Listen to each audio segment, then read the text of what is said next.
avec ça. Alors, vous avez parlé des bijoux, mais il y a aussi des restes humains, des crânes qui font partie des butins que la France a ramenés d'Afrique, vous dites.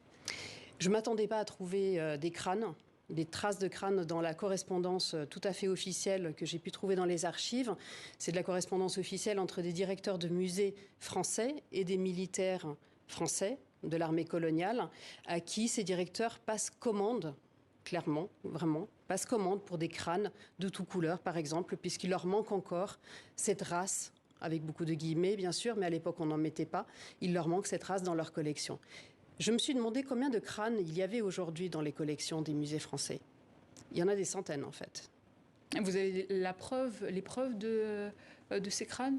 Alors, quand on va chercher sur Internet, sur les inventaires du Muséum d'histoire naturelle de Paris, par exemple, oui, on a plusieurs centaines de crânes. On a 114 crânes simplement pour le Sénégal. Oui, mais il y a aussi des crânes ivoiriens, maliens, guinéens, au musée d'histoire naturelle, Tout à fait. Notamment. En 2019, l'ancien Premier ministre français Édouard Philippe avait remis solennellement au président sénégalais Macky Sall le sabre d'El Hadj Oumar Tall. Est-ce que vous pouvez nous rappeler l'histoire, en quelques mots, l'histoire de ce vol de sabre? Alors, rappeler en quelques mots l'histoire du sabre serait compliqué parce que, en fait, ce sabre porte plusieurs histoires.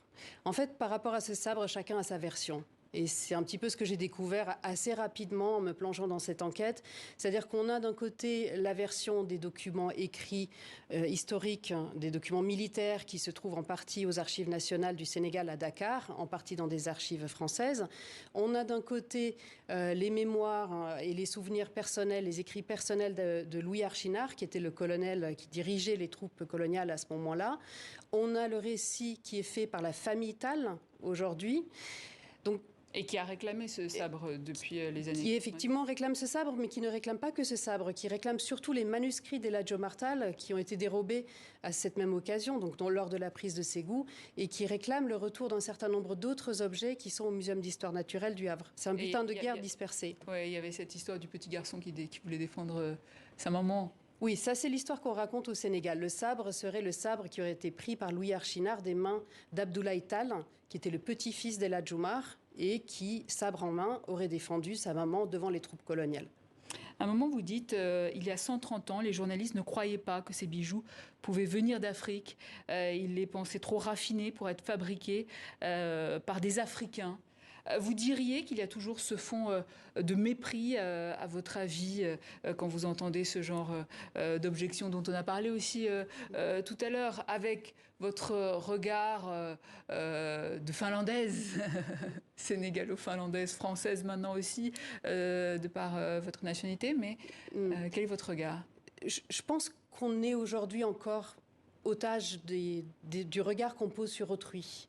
Du regard qu'on pose européen sur les Africains et du regard que Africains on pose sur les Européens.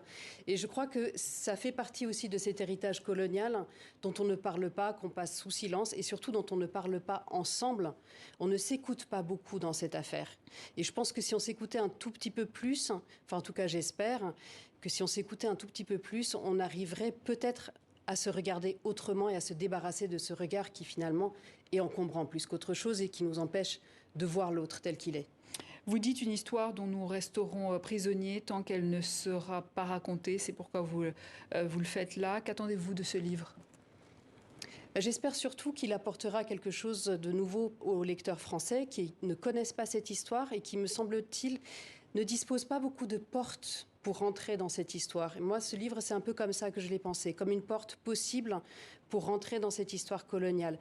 J'espère aussi qu'il apportera quelque chose aux lecteurs africains et aux lecteurs sénégalais notamment, par rapport à tout ce qui existe dans les archives qui sont aujourd'hui en France et auxquelles les Sénégalais n'ont malheureusement pas accès. Ce sont des archives qui ne sont pas numérisées, qui ne sont pas en ligne, et on connaît toute la difficulté de liberté de circulation aujourd'hui des Africains vers la France. Et parce que toutes les promesses de restitution n'ont pas été tenues. Les otages, contre-histoire d'un butin colonial aux éditions Marchali, le dernier ouvrage de Taïna Tervonen. Merci d'être passé dans nos locaux.